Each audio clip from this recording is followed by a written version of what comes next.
നമസ്കാരം. ഹരേ കൃഷ്ണ. ഓം നമോ നാരായണായ. ശ്രീകൃഷ്ണ പരമാത്മനേ നമ. ഇന്ന് നാരായണീയം 34-ാം ദശകത്തിൻ്റെ 4-ാമത്തെ പദ്യം നോക്കാം. പരശുരാമ ജയം, അയോധ്യപ്രാപ്തി, ഭരതശത്രുഘ്നന്മാരുടെ മാതുലഗേഹ ഗമനം, രാജ്യാഭിഷേക ആരംഭം, വിഘ്നം എന്നീ കാര്യങ്ങളാണ് മേൽപ്പത്തൂർ ഈ പദ്യത്തിൽ സംഗ്രഹിച്ചിരിക്കുന്നത്.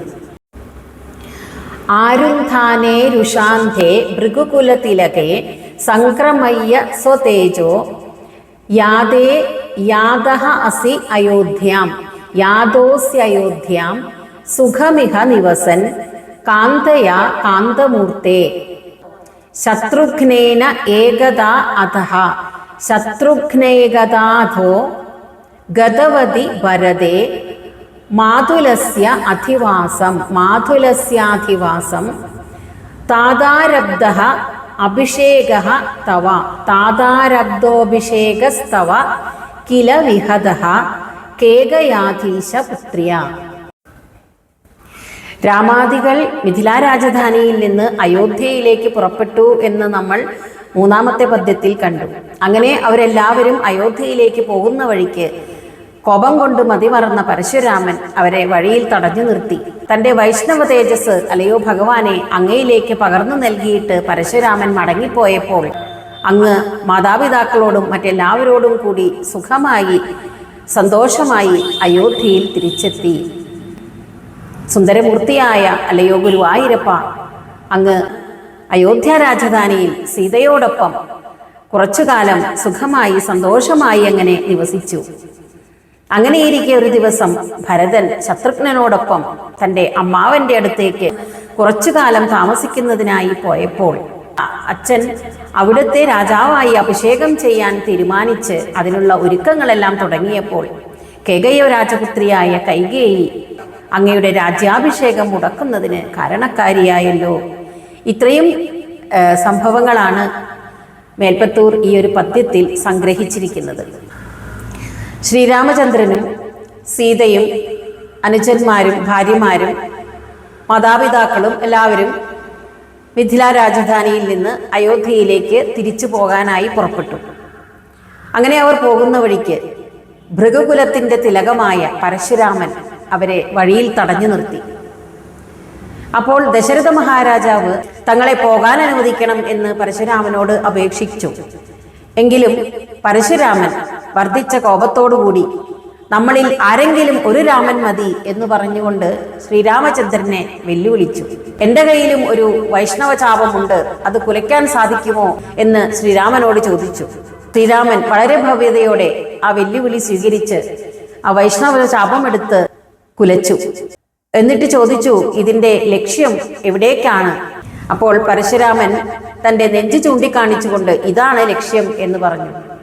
ശരിക്കും പരശുരാമന് ഇത് ശ്രീരാമനാണ് എന്നറിയാമായിരുന്നു. എങ്കിലും ഒന്ന് ഉറപ്പിക്കുന്നതിന് വേണ്ടി, ഒന്ന് പരീക്ഷിക്കാനാണ് പരശുരാമൻ ഇങ്ങനെയെല്ലാം അഭിനയിച്ചത്. അങ്ങനെ സാക്ഷാൽ മഹാവിഷ്ണുവിൻ്റെ അവതാരമാണ് ശ്രീരാമൻ എന്ന് ബോധ്യമായപ്പോൾ മഹാവിഷ്ണുവിൻ്റെ അംശാവതാരമായ പരശുരാമൻ തന്നിലുള്ള വൈഷ്ണവ തേജസ് ശ്രീരാമചന്ദ്രനിലേക്ക് പകർന്നു കൊടുത്തുകൊണ്ട് മഹേന്ദ്ര പർവ്വതത്തിലേക്ക് തപസ്സിനായി പോവുകയാണ്. അങ്ങനെ പരശുരാമൻ മടങ്ങിപ്പോയപ്പോൾ അവരെല്ലാവരും സന്തോഷത്തോടെ സുഖമായി അയോധ്യയിൽ തിരിച്ചെത്തി. അങ്ങനെ അയോധ്യ രാജധാനിയിൽ ശ്രീരാമൻ സീതയോടൊപ്പം കുറച്ചു കാലം സുഖമായിട്ടങ്ങനെ കഴിഞ്ഞു. അങ്ങനെയിരിക്കെ ഭരതൻ കുറച്ചു ദിവസം തൻ്റെ അമ്മാവൻ്റെ അടുത്ത് പോയി താമസിക്കുന്നതിനായി തൻ്റെ അമ്മയായ കൈകേയിയുടെ രാജ്യമായ കേകയ രാജ്യത്തേക്ക് പോകാൻ പുറപ്പെട്ടു. കൂടെ തൻ്റെ സന്തത സഹചാരിയായ ശത്രുഘ്നെയും കൂട്ടി. അങ്ങനെ ഭരതശത്രുഘ്നന്മാർ കേകയ രാജ്യത്തേക്ക് പോയപ്പോൾ ഒരു ദിവസം ദശരഥ മഹാരാജാവിന് രാമനെ ഉടൻ തന്നെ രാജാവായി അഭിഷേകം ചെയ്യണം എന്ന് തോന്നുകയാണ്.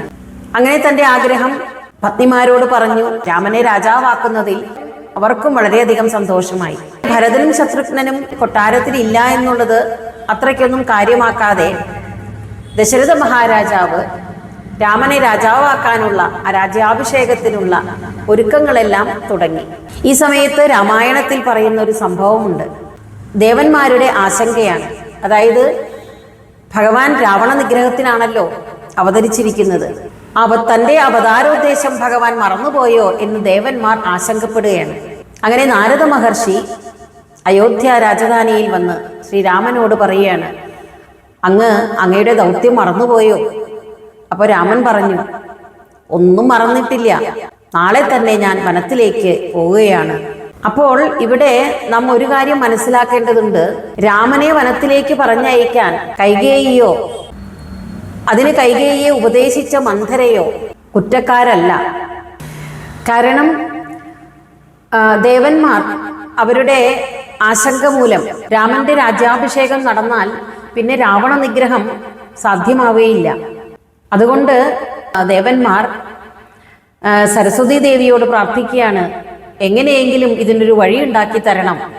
അങ്ങനെ സരസ്വതി ദേവി മന്ധരയുടെ നാവിന്മേൽ വികട സരസ്വതിയായി ആ വികടത്വം പ്രയോഗിച്ചത് കൊണ്ടാണ് മന്ധര ഈ കുടില തന്ത്രങ്ങളെല്ലാം കൈകേയിയെ ഉപദേശിക്കുന്നത്.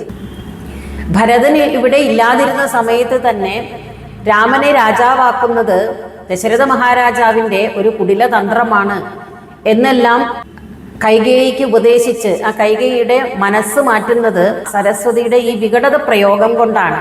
അല്ലാതെ മന്ധര ബോധപൂർവം ചെയ്യുന്ന ഒന്നല്ല. ആദ്യം രാമനെ രാജാവാക്കുന്നതിൽ കൈകേയിക്ക് വളരെയധികം സന്തോഷമായിരുന്നു. പിന്നീടാണ് സരസ്വതിയുടെ വികടമായ പ്രയോഗം കൊണ്ട് മന്ധരയുടെ വാക്കുകൾ കേട്ടിട്ടാണ് പിന്നെ കൈകേയിയുടെ മനസ്സ് മാറുന്നത്. ഇതെല്ലാം ദേവന്മാർക്ക് വേണ്ടി ചെയ്യുന്നതാണ്. അതുകൊണ്ടാണ് പറഞ്ഞത് രാമൻ വനത്തിലേക്ക് പോകുന്നതിന് മന്ധരയോ കൈകേയിയോ ഒരു കാരണക്കാരല്ല എന്ന്. അപ്പോൾ നമ്മളിവിടെ മനസ്സിലാക്കേണ്ട കാര്യം, നമ്മളെല്ലാം ഭഗവാന്റെ കയ്യിലെ കളിപ്പാട്ടങ്ങളാണ്. ഭഗവാൻ താക്കോല് കൊടുക്കുന്നതിനനുസരിച്ച് ചലിക്കുന്ന കളിപ്പാവകളാണ് നമ്മളെല്ലാവരും. ആരെയൊക്കെ എന്തിനൊക്കെ വേണ്ടി ഉപയോഗിക്കണം എന്നെല്ലാം തീരുമാനിക്കുന്നത് ഭഗവാനാണ്. അങ്ങനെ കേകയപുത്രിയായ കൈകേയിയാൽ രാമന്റെ രാജ്യാഭിഷേകം തടയപ്പെട്ടു. ആരുന്ധാനേ രുഷാന്തേ ഭൃഗുകുലതിലകേ സംക്രമയ്യ സ്വതേജോ യാദേ യാദോസ്യയോധ്യാം സുഖമിഹ നിവസൻ കാന്തയാ കാന്തമൂർത്തേ ശത്രുഘ്നേനൈകതാഥോ ഗതവതി ഭരതേ മാതുലസ്യാധിവാസം താതാരബ്ധോഭിഷേകസ്തവ കില വിഹത കേകയാധീശപുത്ര്യാ.